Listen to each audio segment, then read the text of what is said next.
estaba la capilla, esta. Ahí O estaba la capilla para acá, eso. que daba el frente al Ayacucho. Claro. Venía otro patio pequeño interno y este era el pabellón donde yo estaba. Ajá. Después había otro pabellón de las menores de 12 años, Ajá. era pasando este patio, esta es la parte de los dormitorios de las monjitas. Estaban separadas, Raquel, por edades. Por edad. Acá Ajá. estaban las mayores de 12 a 18 y después en la parte trasera estaban las niñas, que creo que eran de 6 a 12 o de 4 a 12, y en el fondo, que era la calle Belgrano, acá había varias casas. Y en esta esquina estaba la Escuela Polivalente de Arte. De arte, en ese momento, ¿no? En ese momento. Ajá. Y dentro, ¿Por qué crees que las separaban por edades? ¿Cuál habrá sido el objetivo? Por el maltrato muchas veces, porque las niñas más grandes y estaban en estado de rebeldía, había muchas que eran agresivas. Había niñas que sufrían de, no sé si era esquizofrenia además, pero no toleraban un no y enseguida eran las piñas, la agresión de tirar con algo. Claro. De hecho, yo entrevisté a una señora que ha estado internada ahí, ya con su edad, ¿no? 89 años, Facunda, y ella me decía, dice, yo era bueno para las piñas, mirá lo que recordaba. Claro, sí, por ejemplo, había chicas con ese tipo de problemas de conducta. Yo creo que en algunos casos como que las internaban por un problema de conducta. ¿Qué no era un problema de conducta? Era un problema de salud. De salud, claro. Porque si había un problema neurológico, las internaban porque no las podían sostener en su casa con el resto de los hermanos. Yo calculo que la separación de las edades eran como para proteger las niñas más chicas. Un poco más de las más grandes, ¿no? Sí, no, había unas que eran de terror. Claro. Yo normalmente no era una santa, pero trataba de mantenerme al margen. Claro, trataba de vos no tener problema con nadie, decir, no me jodan que yo no te jodo. Yo tenía como que quería otra cosa para mí. Para vos, claro. Me costó muchos años. Claro. Raquel, ahora esto era bueno porque acordate que en la historia no solamente se habla del abuso familiar con las chicas que venían, también en la historia ha habido muchos curas, muchas monjas que han sido, con esto no quiere decir que todas sean así, ¿no? Pero ha habido antecedentes también de abuso, de maltrato por parte de las monjas, de los curas. Sí, eso sí yo lo escuchaba, lo veía, porque cuando yo ingreso ahí, por ejemplo, no era Facunda, era Bernarda que Bernarda falleció en el hogar de ancianos. Y ella siempre nos decía, esta era una chica con problemas de retraso, no solo madurativo, retraso mental y demás. Y ella siempre decía que ella no quería ir para allá, porque cuando ella era chica la habían tocado. Pero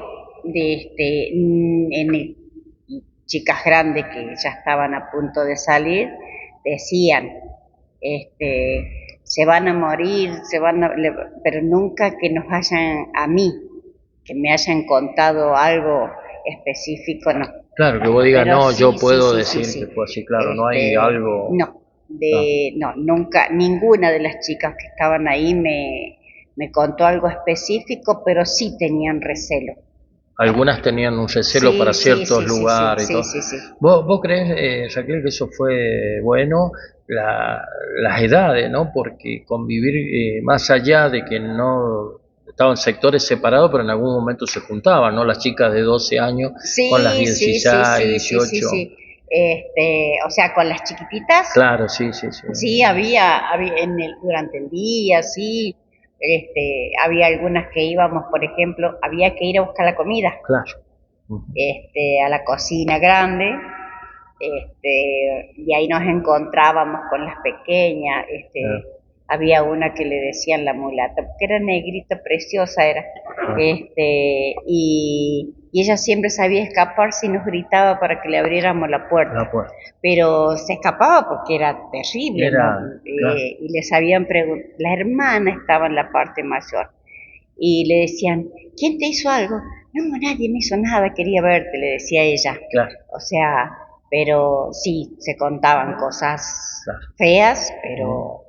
Y hablando, retrocediendo un poquito con el tema de los abortos y demás, también se hablaba de eso en épocas como de muchos años anteriores, donde eran crueles los cuidados, donde hasta las celadoras eran de pegar y demás.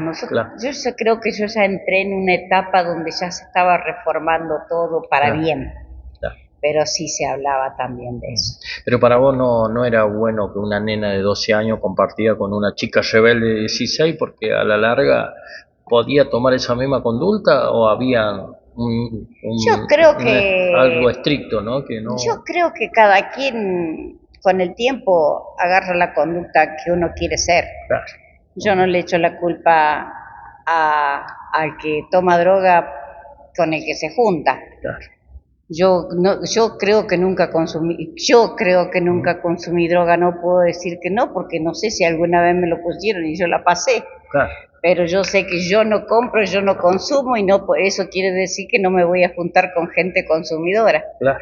Sí, uno es lo que uno quiere ser. Uno es lo que uno quiere ser. ¿Cuántas chicas a promedio vivían en la casa del Buen Pastor? En mi sector, en el sector de las grandes, que eran de 12 a 18 años, y éramos desde 20 a 30, 35, 40. Un promedio general en todo y había 60 camas. 60 camas. Sí. 60 camas. 60 camas. Todo tipo salas, pabellones. Eran pabellones largos así, camas de este lado y camas del otro lado. Eran salones. Sí. Y cuando, por ejemplo, que se cubrían todas las camas acá, se trasladaban a Mercedes. Y cuando en Mercedes se llenaban las camas, las trasladaban para acá. ¿Vos te acordás, te contaron en qué época llegó la casa del Gran Pastor? Porque se hablaba de damas de beneficencia que en esa época habían colaborado más con la iglesia para que desembarcara la casa del Buen Pastor en San Luis. No, la verdad que nunca me interioricé. Yo creo que yo al Buen Pastor lo usé como una salida para mí. Nunca me interioricé, no. Claro. Y después que me fui un par de veces ahí durante un periodo de 2 años, pero iba porque yo sentía necesidad de ir a la capilla y cuestiones así. O sea, y después ya de repente se fue la monjita a la cual yo iba a ver. ¿Cómo es que se llamaba la monjita? María Gabriela Suárez. María Gabriela Suárez. También, Raquel, se hablaba de que tuvo en la casa del Buen Pastor la hermana Paulina, muy conocida. La hermana Paulina era un amor, pero un amor que había que hablar con ella para saber que era un amor. Porque era una mole tan grande y tenía una cara siempre seria, enojada. Entonces uno como que le tenía temor hasta que uno hablaba con ella. Cuando ella hablaba desparramaba dulzura nomás. La hermana Paulina sí, andaba todo el día en la calle con su misericordia, y les daba de comer a la mayoría de los niños del barrio La Merced y aquella zona. El Kennedy y toda esa zona. Claro, y venía a la noche, me acuerdo que sabía venir con los pies a la rastra, con mercadería para el otro día volver, y se iba caminando. Hasta el Kennedy. De claro, la Ituzaingó. Agarraba la Ayacucho derecho, y en esa época no había cura en la capilla que está detrás del cementerio. Daba la misa ella. Claro. Que después ella trabajó con varios vecinos para construir la iglesia ahí, tengo entendido. Se hacía la misa, daba la misa ella. Ella daba la misa. Sí. Primero daba temor hasta que uno hablaba con ella, después que uno hablaba con ella Era un amor Claro. la madre Paulina, sí. Y estaba la madre Ignacia, que se enfermó y la trasladaron a Córdoba. Ajá. Eran buenas monjas. Bueno, ¿cuántas calculás que había? ¿Cuántas monjas? Eh, bueno, yo conocí a la madre Gabriela, a Paulina, la madre Ignacia y la madre Eugenia. Pero dentro había más, que eran, nunca le supe los nombres, la veíamos, pero eran ya viejitas, Ujú. como que estaban adentro Claro. de lo que eran sus viviendas. ¿Hombres nada? ¿O algún cura, alguien de la No, iglesia? iba el cura que iba a dar la misa los domingos, que nunca le supe los nombres porque iban diferentes. Ujú.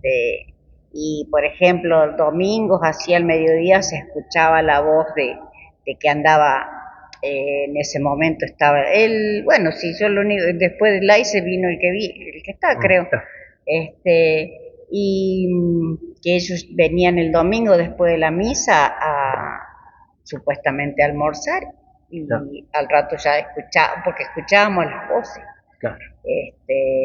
Se Pero sentía en los pasillos de que... sí, sí, sí, Ujú. pero de ahí nosotros no veíamos nada, al menos yo.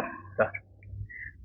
Raquel, toda una cuadra, ¿no? Ituzaingó, Era, Ayacucho, Belgrano. era prácticamente lo que es ahora el pasaje El Buen Pastor. Habrán sido unos 20, 30 metros más arriba hacia el lado de la Sucre. Todo eso, que ahora son unas casas particulares, desde Ayacucho hasta Belgrano, todo eso era el predio del Buen El Pastor. Buen Pastor. Teníamos un buen predio de patios y demás. Claro. ¿Y vos qué crees que pasó con el tiempo, no? ¿Eso se expropió? ¿Qué habrá pasado con el pasaje? Porque eso antes, al pertenecer al Buen Pastor, y hoy hay domicilios particulares que ya no Y lo deben pertenecen. haber vendido, no sé si eran casas del Estado o del Obispado. Ujú. La verdad que no sé a quién pertenecía. ¿Quién pertenece ahora? No, Claro. no. ¿Pudiste ver algo de las imágenes de adentro hoy en el Buen Pastor y qué recuerdos te trae? La verdad que ahora en mi adultez, yo creo que hace falta una casa de refugio, porque de refugio y orientación habría que cambiar un poquito la política que se usaba en ese momento, Ah, pero sí hace falta ah, ahora un refugio de ese tipo, ah, si bien mejorado, ah. hay muchas chicas que realmente lo necesitan. Claro. Hay algunos más los hombres que las mujeres, porque en el caso tuyo vos lo viste, lo viviste, lo sentiste, lo que fue tu experiencia de haber pasado por la casa del Buen Pastor. Pero por ahí hay algunos hombres que dicen, no, yo no consigo que vuelva, de que esté una institución así, porque los padres se desligaban de los hijos, la amenaza de internarlo. Es decir, cualquier problemática directamente se lo derivaban a la casa del Buen Pastor. ¿Vos coincidís con eso, Raquel? En algunos casos sí, de todas maneras, Sí. los padres que se quieren desligar de sus hijos se desligan igual, ¿eh? Igual. Con un buen pastor y sin buen pastor. En esa época el marido venía a la casa, lo único que le interesaba era tener una mujer disponible para él, no le importaba si los hijos comían o no. Claro. Y hoy en día pasa lo mismo. Dice, yo no quería ser padre, te hubieras cuidado antes, hermano. Claro. Pero hay muchas chicas que lo necesitan, pero lo necesitan porque no tienen la contención en la casa. Claro. O quizá a la mamá le faltó poder contenerla porque se casó joven, porque tuvo muchos hijos, y su hija con 14, 15 años, que también fue mi caso con una de mis hijas, y entonces no pueden Claro. contenerla. ¿A qué edad tuviste tu primer hijo, Raquel? A los 18. A los 18. Ya después de haber ido a la escuela agraria, ¿sí? Sí, sí, Así sí. que, ¿qué es lo bueno y los malos recuerdos que te quedan del Buen Pastor? A vos personalmente.